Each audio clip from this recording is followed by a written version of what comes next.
Hello, I'm Alan Partridge, and I'd like to tell you about a very special place. Whether you know it as East Anglia, the Plump Peninsula, home of the Broads, although that sounds like a refuge for fallen prostitutes, Albion's hindquarters, or quite simply, the Wales of the East. This is Norfolk. It's been my home for the best part and best parts of my life, and I'd like to introduce it to you, and it to you. Over the next hour, in a co-production with the Norwich Council of Traders, I'll be going on a very emotional journey to discover who, why, and what I am. A partridge pilgrimage, or a partridge, a pilgrimatridge, a partrimilgrimage. Welcome to the places of my life.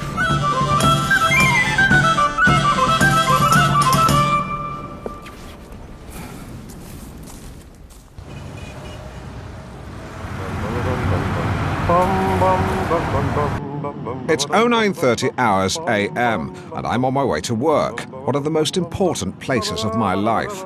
You know it as North Norfolk Digital, North Norfolk's best music mix. When people ask me about my relationship with broadcasting, I give them a very simple answer. I say broadcasting doesn't define who I am, nor does it not define who I am, nor does it define who I'm not, and that seems to satisfy them. Door to door with a fair wind, and provided I don't need to stop for petrol or toilet, I can usually make it in under 10 minutes. Compare that to the long delays and cattle truck conditions of London's public transport network, and you may well find yourself laughing out loud. I like to get to the station early. That way, if any last-minute events occur, I'm able to incorporate them into the show. Unbelievable. I've got right of way. There's a give way sign there. Oh, yeah? Well, what are you going to do about it? I said, what are you going to do about it? Yeah? F off. F off. Ridiculous. I mean, she shouldn't really be riding a bike at her age. This is my coalface, my canvas, my lathe. It's funny to think that I see more of the inside of my radio studio than I do of my family, friends, or any of the birds I've been out with. Many are surprised by how small the offices of North Norfolk Digital are, but at 800 square feet, they're larger than a good quality dentist's and could house a Tesco Express. Oh. Alex! Yeah? Hinchcliffe loft conversions. What about them? Bumped into Chris Hinch last night at a social function, said he was VV interested in sponsoring the weather or some such. Do you want to tell Sally? Got it. We don't really operate along strictly delineated lines here. We all muck in together, which I think is what gives us the edge over our competitors at Orbital Digital, who don't even have a suggestion box, whereas ours is full by Thursday.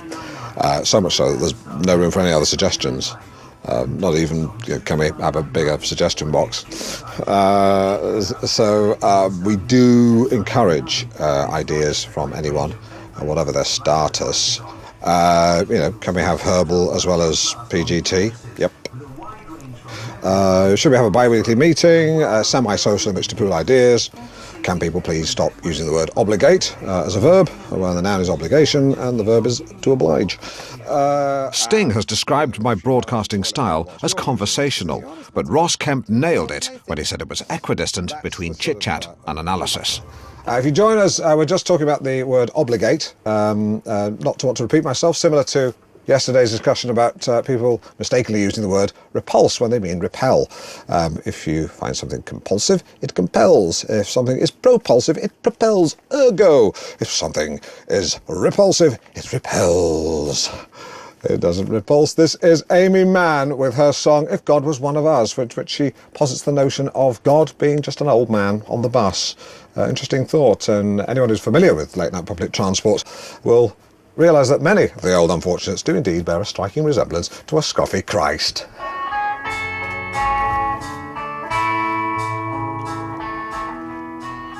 Welcome to the places of my life. The next place of my life is Riverside Leisure Centre.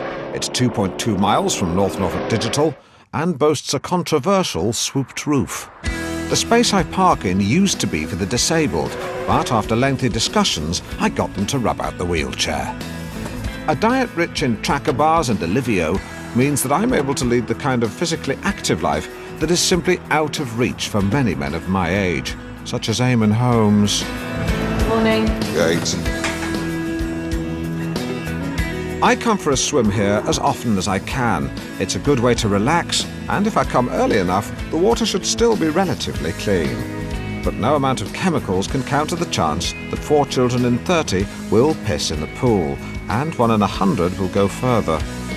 If I'm in a good mood, I'll do breaststroke, imagining the water is the face of my late mother. If I'm in a bad mood, angry or have let myself down at a social function, it'll be butterfly, which can look stupid to people who know nothing about swimming. Swimming pool hygiene has come on eons, since the 1970s, when patrons were forced to walk through the foot equivalent of a sheep dip. Suffice to say, I haven't had a verruca since... for a decade. My watch is waterproof. Now, the swimming pool isn't just a stopgap while the private gym you belong to is being renovated. It's actually open to literally anyone who can cobble together the pretty meagre entrance fee. From thin bank managers to plump housewives who gather to float and chat. Now, I'm joined by Annabelle Swanson, or should I say Swan Swim? Now, we're both in a pillow. Hello. We're treading water in a swimming pool, having a conversation. Why? Well, Alan, I'm a hydrotherapist. Which means water doctor. Carry on. Yes, sort of. I help people to rehabilitate and regain physical fitness. So, could you swim a length underwater? Yeah. Yes, so could I. Now, tell me more about hydrotherapy. Well, I suppose it first came into prominence in the early 19th century when it was known as water cure or hydropathy. Briefly, I meant. Well, essentially it's the same as physiotherapy, except the water offers more resistance while also cushioning the impact on the joints. Right, when you try and run in water, it takes ages. It's like sort of like running in slow motion, which is why many people, when they're underwater, pretend to be in space. Yeah, sort of, because swimming is very good for fitness and tone, which is why professional swimmers seem to have that lean V-shaped torso. Yeah. Sorry, that's about it. Go on. Yeah, which is why swimming might be perfect for you, because it will give you the muscle tone that the water provides, as well as rapid rehabilitation. I know you've said that before. Well, also with sports injuries. Are you all right? Yeah, I'm absolutely fine. It reduces and alleviates pain. Right. And then with surgery, and when you're in the warmth and weightlessness of a swimming pool, it helps to recover. You recover rapidly. Yeah. Now, have you ever had any famous patients?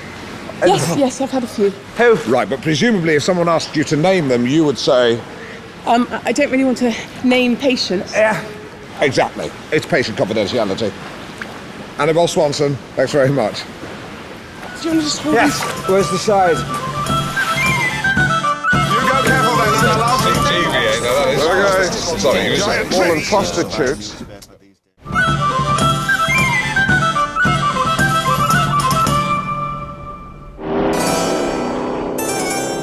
If you like power, you'll love Norwich City Hall. It's from here that the regional administration runs our public services and doles out cash to the needy and the greedy. The building was formally opened in 1938 by King George VI, the stammering monarch made famous by hit movie The King's Speech. It's ironic that His Majesty's substandard oratory and crippling inability to make sense are mirrored today by the Labour councillors who control Norwich City Council. Fools.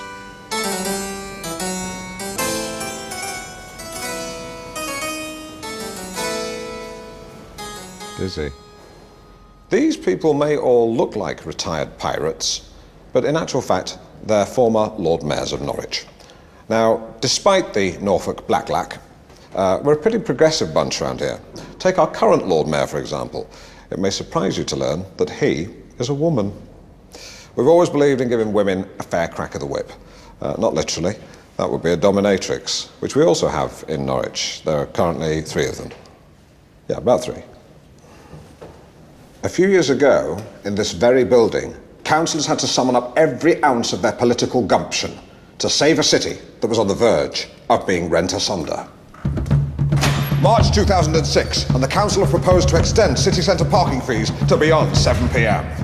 Uproar! The council has hurtled through these corridors, the air thick with argument and counter-argument, hue and cry. Brouhaha! Some said it's an essential revenue generator, others said it'll strangle trade! The result? Deadlock. At that point, a rogue Lib Dem proposed a compromise. What if theatres were prepared to subsidise nighttime parking, and those self-same rates were suspended from Monday through Wednesday, resulting in a net gain for the city's midweek economy? And a bloody, or at least irritable clash could be averted. Gentlemen, do we have a deal?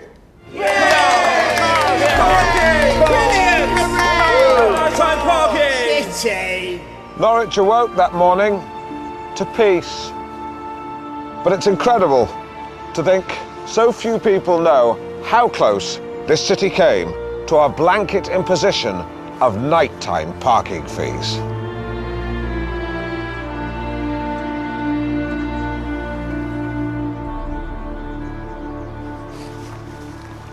All right.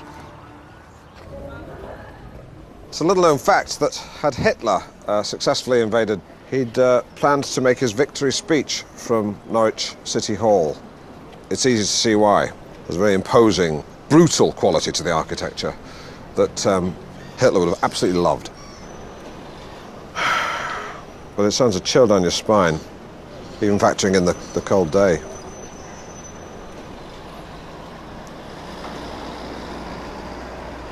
Just imagine.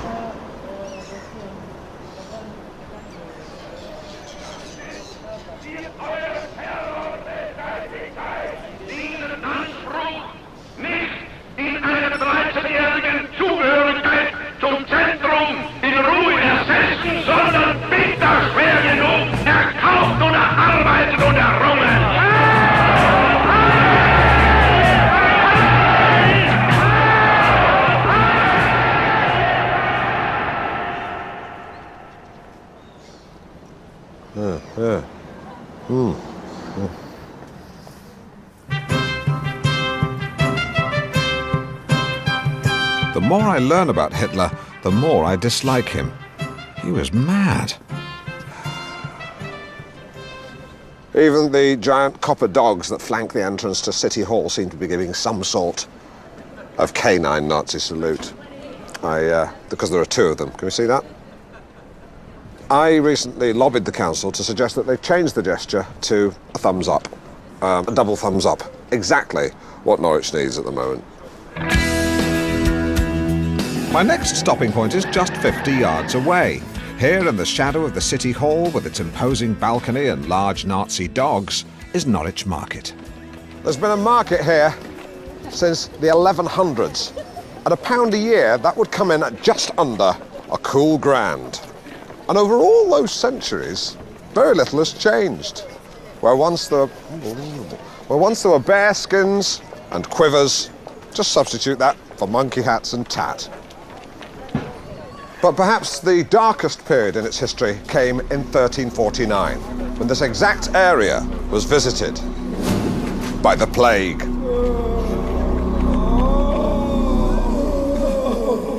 The Black Death was very much the HIV of its day, but rather than being transmitted through blood transfusions, sexual intercourse, or heavy kissing, this plague was airborne.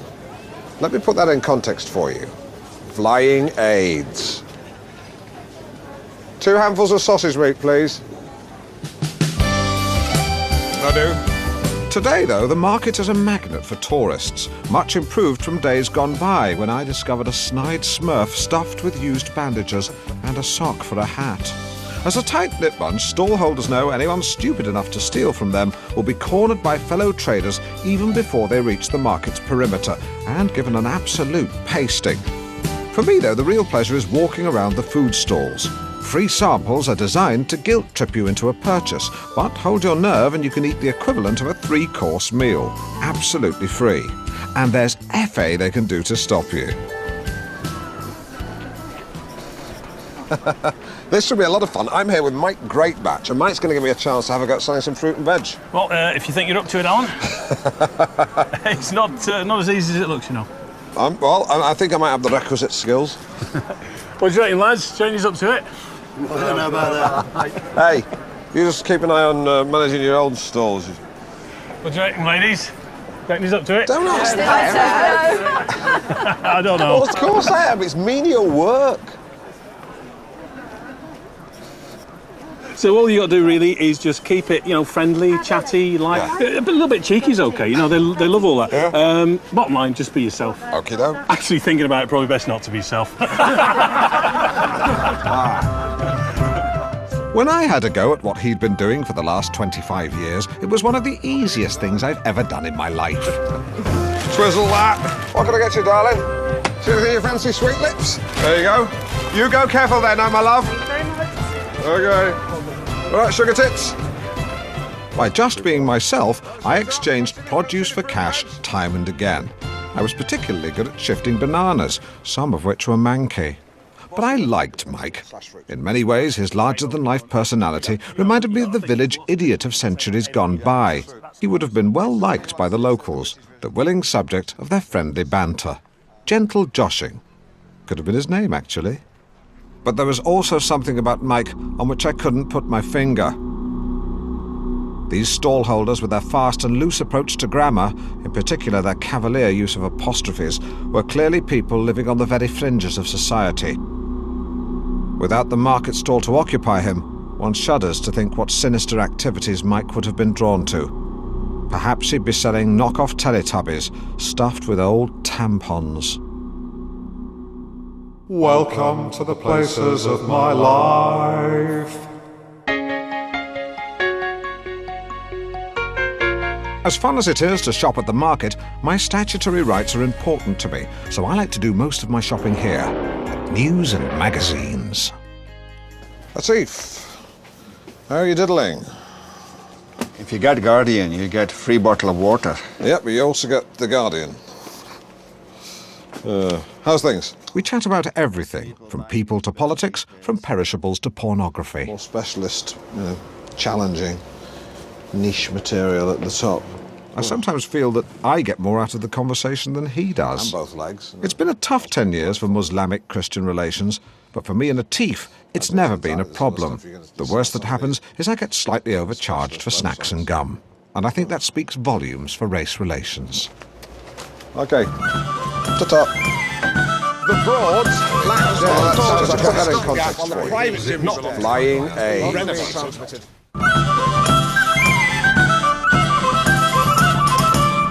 I'm halfway through my Norfolk Odyssey, but if you've just joined us, it'll still make sense. Kids like to go to the zoo, but the beasts I like to look at are made from zinc galvanized steel. They're cars. Good morning, computer. Can you synchronize the dual temperature controls?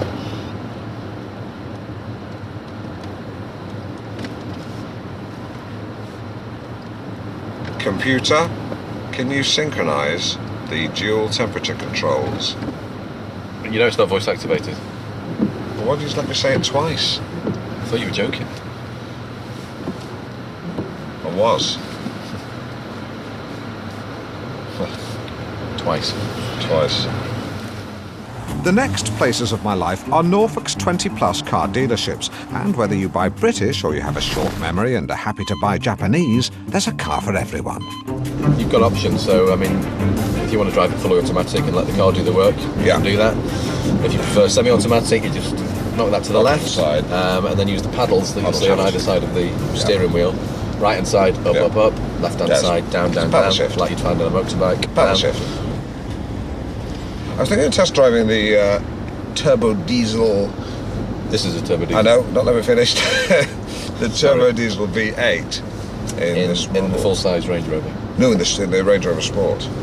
Yeah, the TDV8's been discontinued in the Sport. Right. You can still get it, but it's only in the full-size Range Rover. That's annoying. It's funny how many people seem to assume that the TDV6 would lag behind the TDV8. Is that funny? When actually the increased power output of the TDV6. TGV8. Now that is funny. The TDV6 Sorry, you were saying.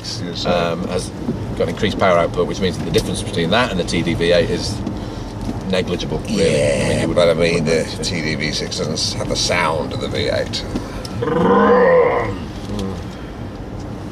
Still, if you do want to go off-road, of course, that's child's play as well. Previous models would have had a differential lock. That's all taken care of now. Thing of the past. Well, still got a differential lock. No, it's automatic these days. Well, but it's still got a diff lock. I'm saying that it doesn't have the lever anymore. Yeah, well, it may not have the lever, but it's still got a differential lock. It's just deployed electronically. Whereas it used to be manual. Yeah, manual or automatic. This car's got a differential lock. I later discovered this car does not have a differential lock, but actually uses a traction control system where a spinning wheel is braked by an onboard computer. So effectively, we were both right. Still, there's peace of mind in knowing that if you do want to go off-road, she won't let you down, you know. He? Not driving a girl. Welcome to the places of my life.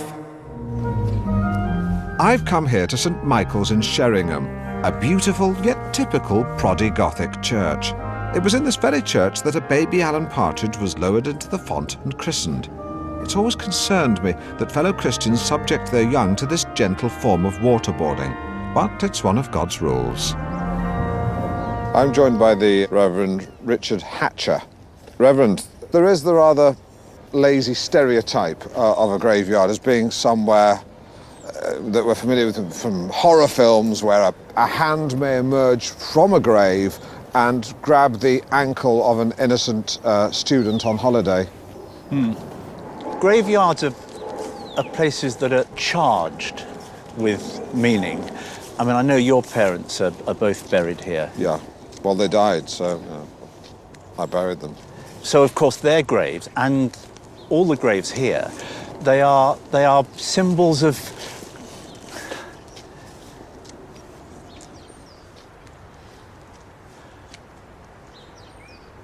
a life lived. A collection of memories. Yeah. And graves are keepers of stories untold.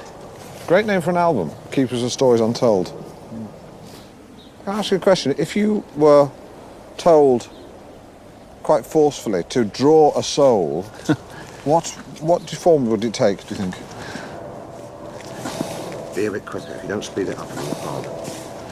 Well, the soul is inside us. I always imagine a soul, strangely, to be like a badly poached egg, so that the yolk, the centre, is intact, but the albumen, the outer soul, if you like, is long and stringy. Another way of looking at it is a very small ballerina with a large lace cloak. Similar thing. Those are two good ones. Do you have any? I don't know that it's enormously helpful to dwell on the physical. I agree. I don't dwell on it. I just talk about it sometimes. But it is a lovely, very well maintained graveyard. Well, I think it's important that we do keep it well maintained. I mean, of course, you know, it's important that the graveyard doesn't become Quicker vicar. some kind of shrine for people that have passed on. Yeah. But at the same time, I think a cemetery should be a place of quiet reflection, you know, away from all the hustle and bustle, a haven of tranquility. Thank you very much indeed. Thank you, Alan. Okay. Can we tighten that up? Yeah. Where's he gone? Where's he going?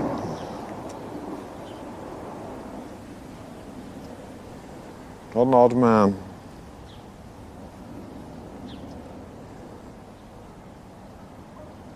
Are we absolutely sure he's a local vicar? He's not going back to the vicarage, he's just walking off. Should really be in alphabetical order. There's just time for a quick look at my parents' graves. Fathom! Before I saddle up and hit the road.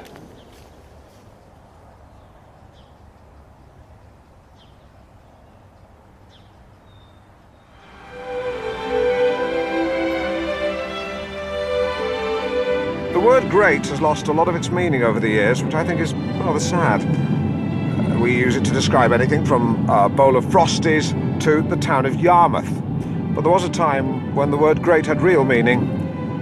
The Great Wall of China, Alexander the Great, the Great War, Great Yarmouth. But when I describe the Norfolk countryside as being the great outdoors, I'm being every bit as serious as the Pride of Britain Awards. With my working day over by 2 p.m, I'm free to enjoy some pleasing solitude in the Norfolk countryside. For some, Thetford Forest means dogging or suicide, but I'm old school and I'm off for a walk. Like my avian namesake, a partridge, I'm a non-migratory creature and can be found enjoying the British outdoors 24/7, 52, 12, 365. Found a golf ball. It's been chewed by a fox. Must have thought it was an egg or something. When I'm walking in the countryside, I normally like to use a stick, but rather than buy one of those aluminium ones made in China by kids, I prefer a British one, made in Britain by trees. Very simple, really. If you want a walking stick, you just simply find somewhere like this, simply snap away the excess branches. Very simple. And then that was a bit too big. Makes me look like Moses, so I don't want that because I'm not Moses. So simply getting inside of me, I just very simply jump against it like that. Fine, falling over is fine. It'll only happen once because now I've got a stick, still a bit too long. I'll put it there again and just do it one more time. Too short. There. You can give that one to a child, just throw it away. This one, absolutely perfect. It's out here in the countryside I come up with some of my best ideas. Over there, beneath the lightning tree, I was caught in a freak storm. Of course, I immediately lay down in the field to make sure I was not the path of least resistance should lightning decide to strike. And it was there, whilst spread-eagled in the field, beneath the rain, wet but warm and safe, that I came up with the idea of league tables for lollipop ladies. On further investigation, I was shocked to discover that anyone who's not a registered sex offender can become a lollipop lady, even men. The only people who should be able to command a vehicle to stop should be the army in times of national emergency and traffic lights. And yet we're handing this power over to people who are little more than retired dinner ladies. It has to improve or stop. I've been an admirer of trees all my life. As a boy, I used to walk up to a simple field maple and look at it, much like this child actor did to this substitute tree 4 weeks ago. I love trees, and whilst I'm no tree hugger, I think that's inappropriate. From time to time, I am tempted to pat one on the back. A tree doesn't judge. It doesn't criticise your clothes or bring up poor viewing figures if you politely refuse to sign an autograph for its sister-in-law who's recovering from an operation. A tree won't pull a face. A tree is like a kindly old uncle that seems to say, "Come, climb on me. Let me cradle you in one of my many arms. Yes, my hair may fall out every autumn, but it grows back in the spring." You're not going to believe this. There's a tree up here. It looks like a giant spider.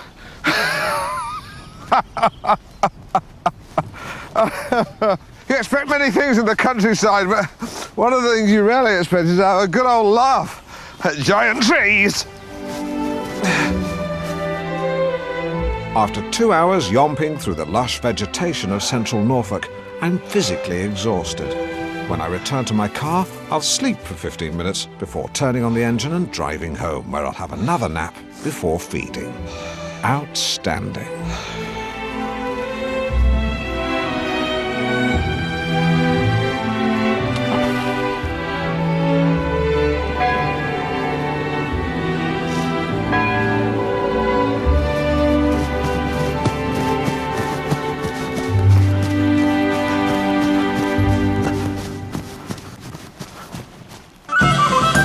This will be a lot of that morning. Great find somewhere. Frizzle that.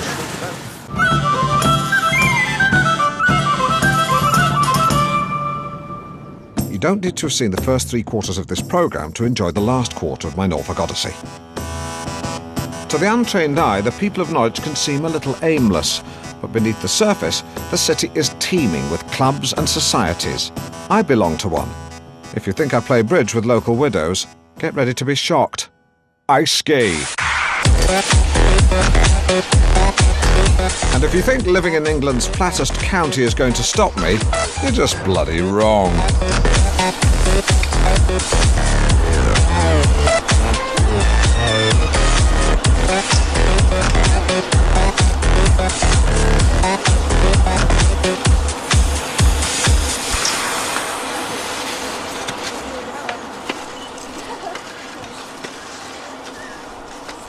Did you get that? Oh, and by the way, if you think I come here just for the skiing, you're just bloody wrong. It's about people. It's always about people. I don't ski myself. What are you doing here?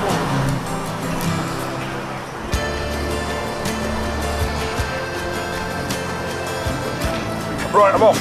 Just finish the 2 cheesy dippers. 1 each. See you around, guys. Bye.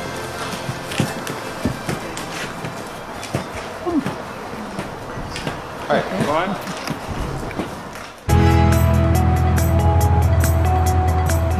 Another morning, another show, and a chance for me to use the comfortable kitchen and seating areas that North Norfolk Digital provide by law. It's all pretty informal, which means it's a good place to chill out and chat, or just chill out. Morning.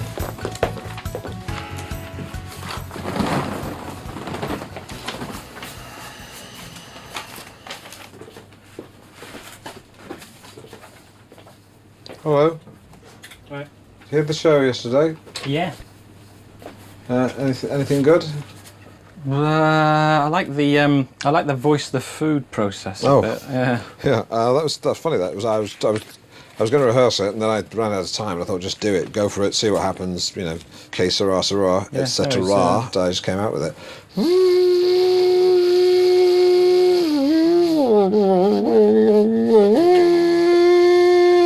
The food processor. Yeah, it worked well. Anyway, I'm going to. Anything else? Yeah, it was just sort of a solid, good show. Yeah. Excellent. Right, see you later. Yeah. Okay. Good man. Thank you. If you feel a producer isn't particularly forthcoming, the explanation is frequently that there's trouble at home. I remember when I was at Radio Norwich, actually, one of the producers, particularly incredibly reticent, it turned out he was being beaten at home by his mother. And this guy was in his 30s, so she must have been pretty hefty. Either that or she sneaked up on him unawares with a snooker ball in a sock. Or more likely an onion in a stocking. One of those orange fishnet stockings that onions wear.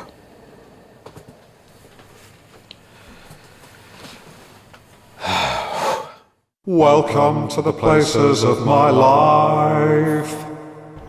Interesting fact about Norfolk is it has more deciduous trees than any other county in Britain. Primarily because they're on private estates, and if you were caught chopping one down a couple of 100 years ago, they'd hang you from it. Presumably if you saw them coming, you'd have to chop like mad. The tree fell down before they could hang you. So they just hang you from another tree.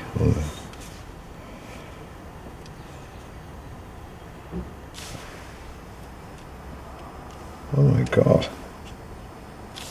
It's an old teacher of mine. Thought he was dead. Wow. Mr. Cragg, called him. Cragatoa, that's right. It was temper. Wait, just a second.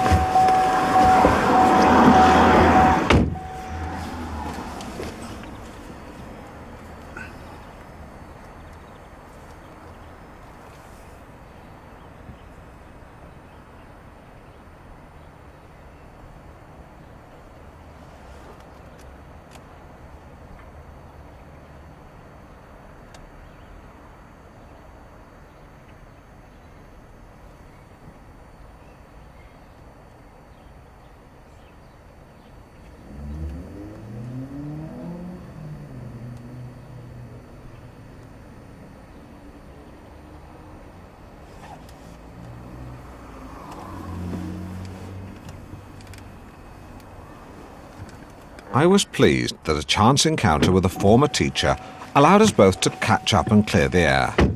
Old Krakatoa could be a bit of a bully, but he knew his onions chemistry-wise. Without him, words like magnesium alloy or copper sulfate would be as meaningless to me as made-up ones like coulm or breest. Real cunt.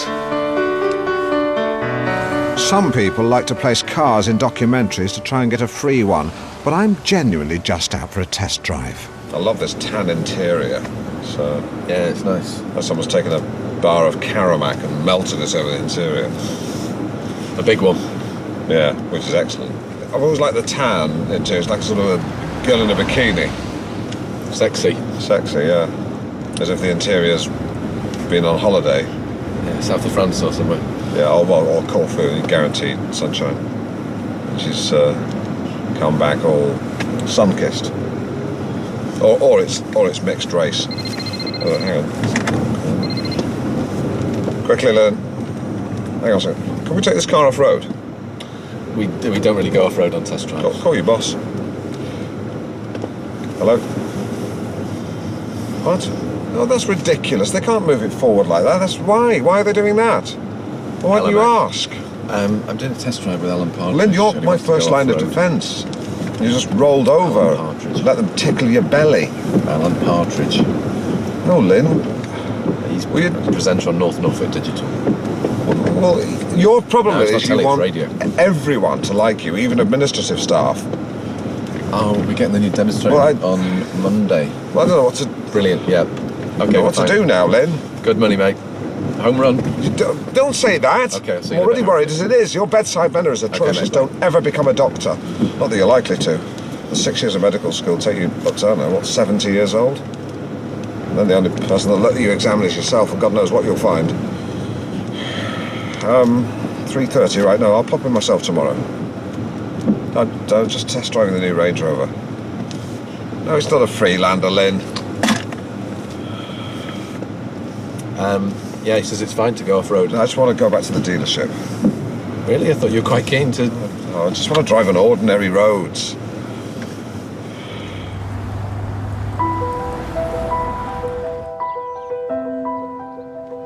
Sometimes come here and find myself staring for what seems like ages.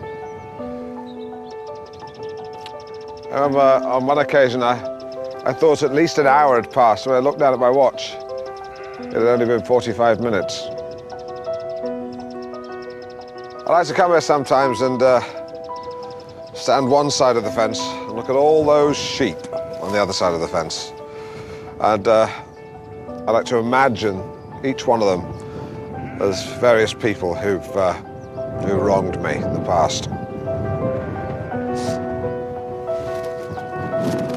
Anne Robertson there, grazing by that tree. That one over there. Andrew Marr. Dimbleby Brothers. They're just various builders.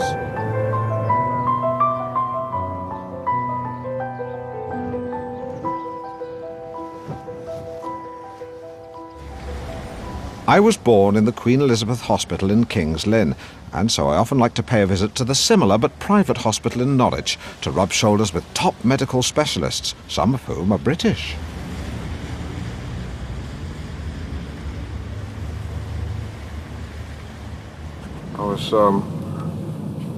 I was thinking about those TV commercials that were about 40 years ago.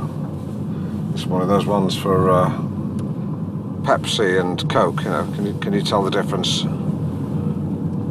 between Pepsi and Coke? And this morning I just thought, who gives a shit?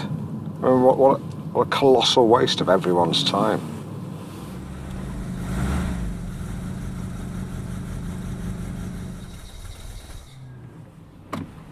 I'll be a few minutes.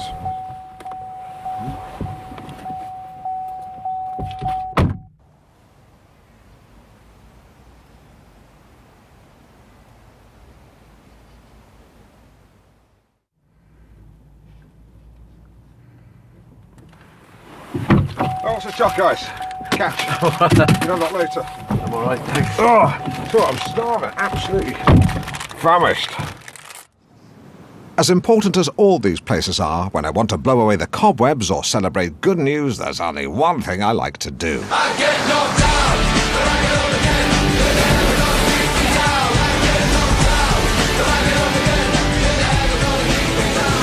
There are places that mean a lot to me, but none more so than my friend Peter's Field, a patch of prime off-road terrain that's been vacant since his horses died in 2010. I bomb around it as often as car salesmen allow, with Peter's permission, I might add, unlike the driver in 2010.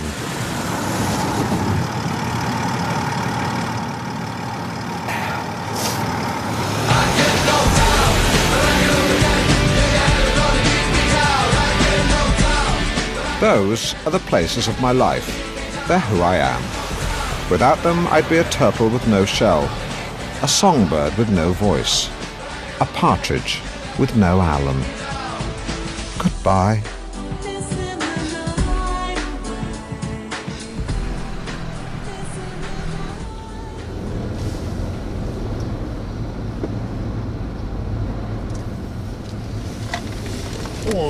Whoa. You dropped off.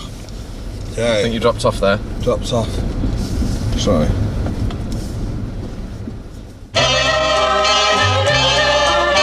Fresh from his pilgrim Partridge around Norfolk, Alan Partridge makes a welcome return next Monday night to Sky Atlantic HD. On Open Books with Martin Bryce is at 9. And Steve Coogan's old writing partner Armando Iannucci brings us an inspired new comedy of errors set deep in the thick of it within America's political machine. Veep is coming up next. Never give in too easily.